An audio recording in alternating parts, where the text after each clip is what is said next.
Hello guys, this is Ankur Kaushik and you are welcome on our channel UPSC access वाला। आज हम बात करने वाले हैं कि यूपीएससी की तैयारी ग्रेजुएशन के साथ कैसे करें।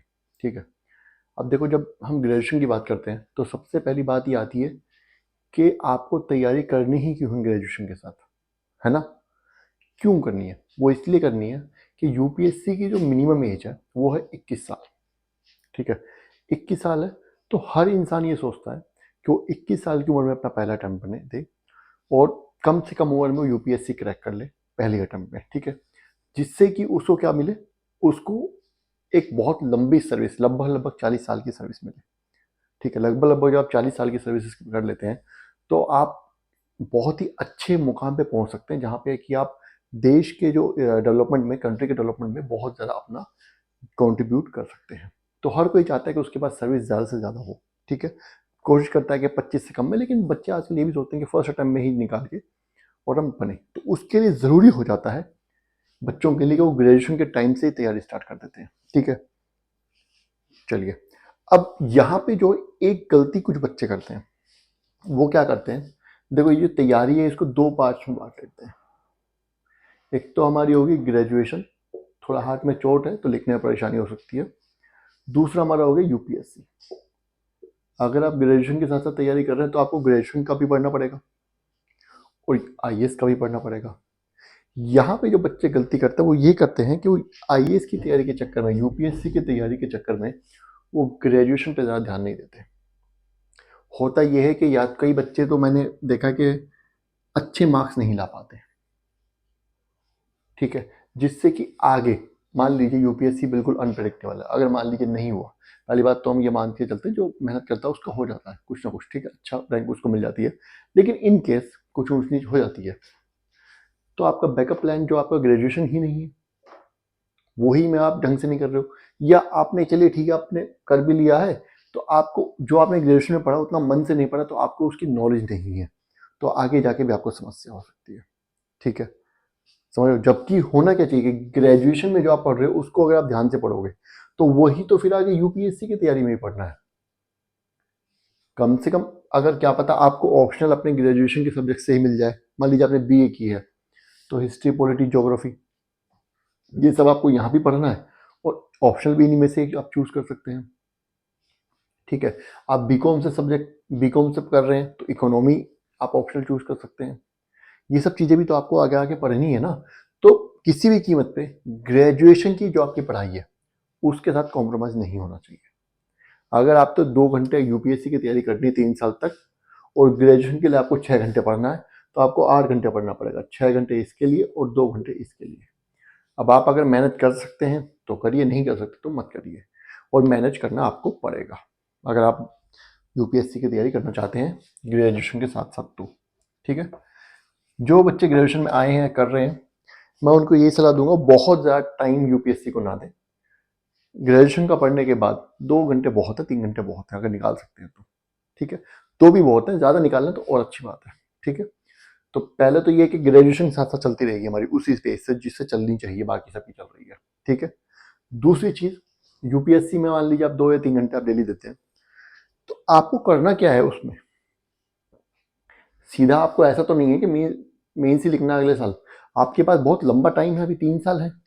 3 साल तक आपको अपना एंथुजियाज्म बना के रखना है, अपनी एनर्जी लेवल भी बना करके रखनी है, बोर भी नहीं होना, पढ़ना भी ऐसा ही पढ़ना है कि ऐसा ना हो कि जो आपने फर्स्ट डे पढ़ा वो 3 साल बाद भूल जाए। रिवीजन भी करनी है। तो आपको यहाँ पे 3-4 चीजें आपको मोटी मोटी याद रखनी है। क्या? पहला, आपको सिलेबस आपको पता होना चाहिए। सिलेबस का पीडीएफ जो है तो अपने फोन में लगा रख लो, जहां भी मौका मिले उसको पढ़ो, उसको समझने की कोशिश करो, एनालाइज करने की कोशिश करो। ठीक है, सिलेबस हो गया। अब सिलेबस हो गया तो सिलेबस से रिलेटेड एक और चीज़ है पीवाईक्यूज। जब तक आपको यही नहीं पता होगा आपको क्या फेस करना है, आप तैयारी किस चीज़ की करोगे। पीवाईक्यूज आपको एनालाइज करने हैं। ठीक है, देखने हैं आपको किस तरीके क्वेश्चन पहुंचता है, कि जब आप कोई किताब पढ़ें तो उस किताब में से आपको याद क्या रखना है। पीवाईक्यूज बस आपको हेल्प कराएंगे। ठीक है ना। चलिए, उसके बाद अगला जो बहुत इंपॉर्टेंट चीज आती है वो हमारी आती है एनसीईआरटीज।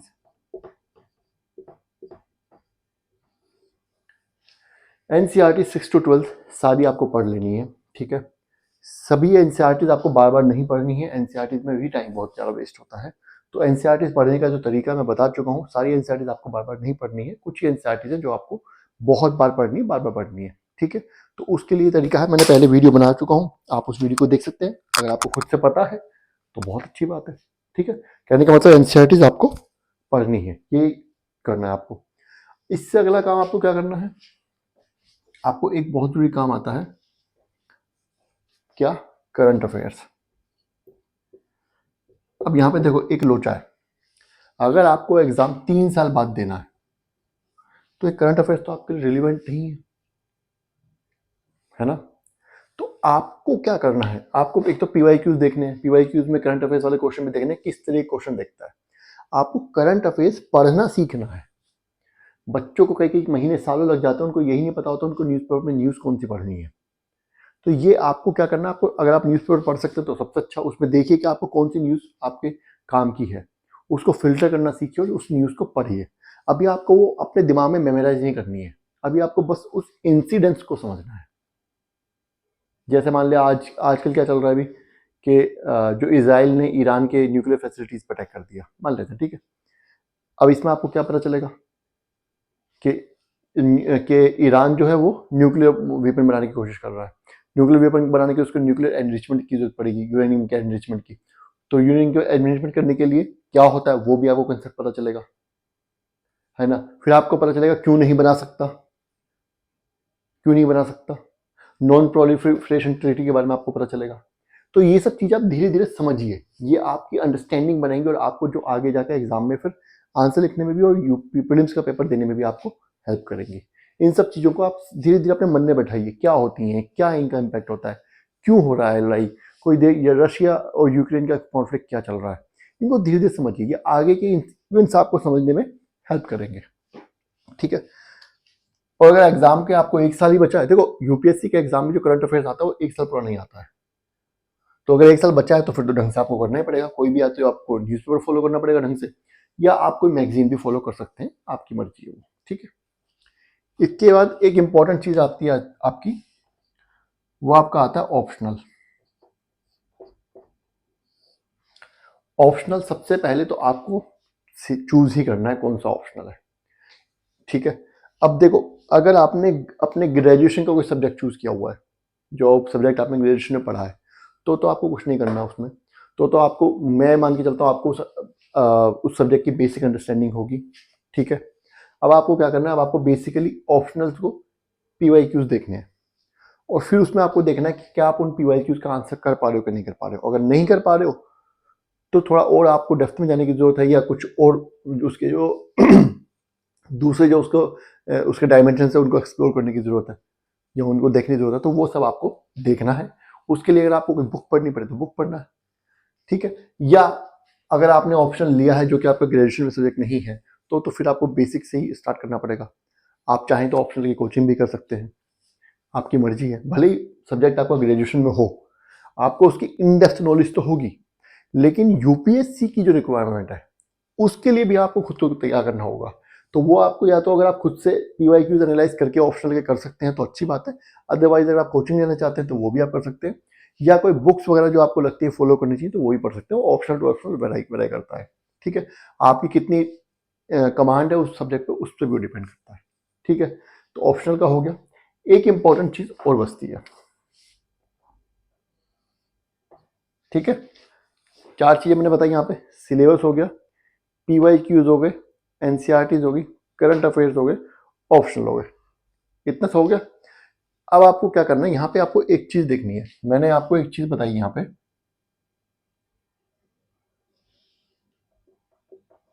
क्या, मैंने आपको बोला पीवाईक्यूज एनालाइज करने हैं आपको और एनसीईआरटीज पढ़नी है आपको।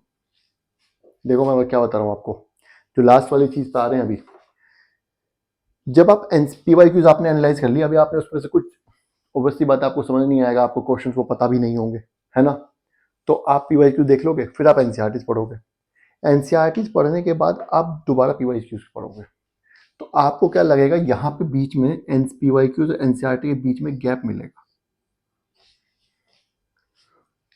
आपने जो NCERT में पढ़ा है उसको पढ़ के आप PYQs को आंसर नहीं कर पा रहे हो, समझ रहे हो, है ना।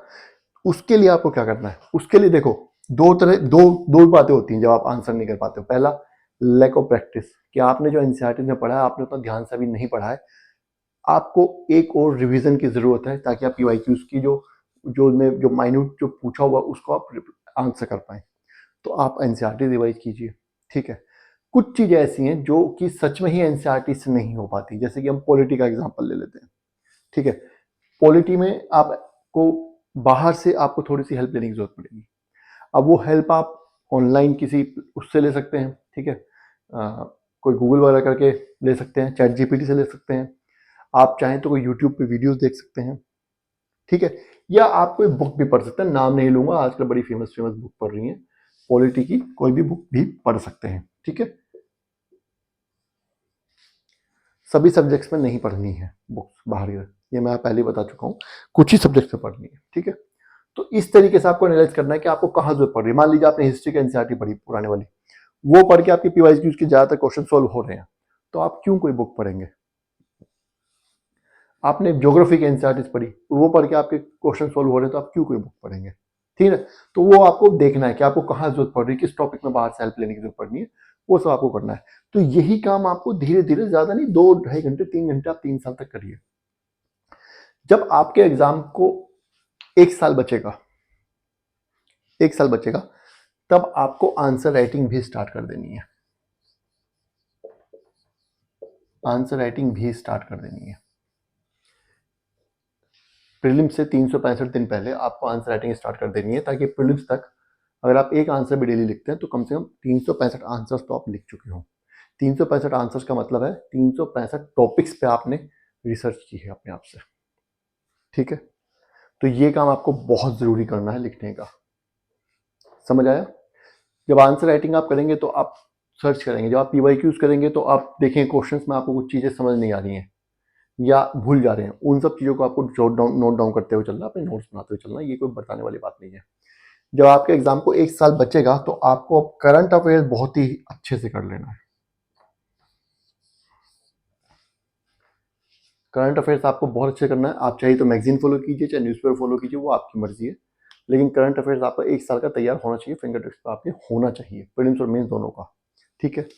तीसरी बात क्या करनी है आपको कि आंसर राइटिंग हो गया, जब प्रीलिम्स के लिए 3-4 महीने का टाइम बचे तब आपको PYQs तो आप कर ही रहे हैं साथ साथ, लेकिन कोई भी मॉक टेस्ट सीरीज 4-5 महीने का टाइम बचे, लेस से जनवरी से, वैसे तो कुछ ज़्यादातर जो टेस्ट सीरीज है वो सितंबर से स्टार्ट हो जाती हैं, वो भी आप कर सकते हैं, लेकिन जनवरी से तो मस्ट है। मॉक टेस्ट आपको लगाने हर 10-15 दिन में या हफ्ते भर में एक मॉक टेस्ट आपको लगाना ही लगाना है, अदरवाइज आप एग्जाम में जाकर के आपका सर घूम जाएगा, ठीक है। तो ये 3-4 चीजें आपको करनी है, इनको अगर आप फॉलो करेंगे ग्रेजुएशन के साथ ही तो आपकी तैयारी भी हो जाएगी। और हाँ, पहले जैसे मैं बता चुका हूँ, फिर से बता रहा हूँ कि ग्रेजुएशन की जो आपकी स्टडीज हैं वो हैम्पर नहीं होनी चाहिए, उनकी कोई हर्डल उनमें नहीं आनी चाहिए, ग्रेजुएशन आपकी ऐसी की ऐसी चलती रहनी चाहिए। उसके साथ ही आपको एक्स्ट्रा एफर्ट्स डालने हैं, और एक्स्ट्रा एफर्ट्स आपको डालने ही पड़ेंगे, क्योंकि बिना खोए कुछ नहीं मिलने वाला, आपको अपना नींद अपना आराम देना ही पड़ेगा, अदरवाइज कुछ नहीं होने वाला। ये 3-4 चीज़ें आप फॉलो कीजिए, इन्हीं से आपका आराम से अच्छे से हो जाएगा, कोई टेंशन लेने वाली बात नहीं है, ठीक है। अब एग्जाम से 1 साल पहले की जो स्ट्रेटेजी होती है कि 1 साल पहले आपके कौन कौन से सब्जेक्ट्स आपको ज़्यादा पढ़ने चाहिए, अभी जैसे प्रीलिम्स हुआ है मान लीजिए, तो अभी आपको वो सब्जेक्ट्स पे फोकस करना चाहिए जो कि मेंस में पूछे जाने वाले हैं, ठीक है, क्योंकि आप बाद में उनको नहीं पढ़ेंगे प्रीलिम्स के टाइम पे।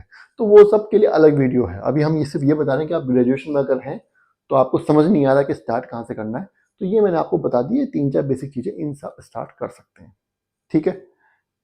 उसके बाद फिर आगे कैसे या हर साल के साथ आपको आगे बढ़ते रहना, वही मैंने आपको यहाँ पे बता दिया है। तो होपफुली ये वीडियो आपके हेल्प करेगी।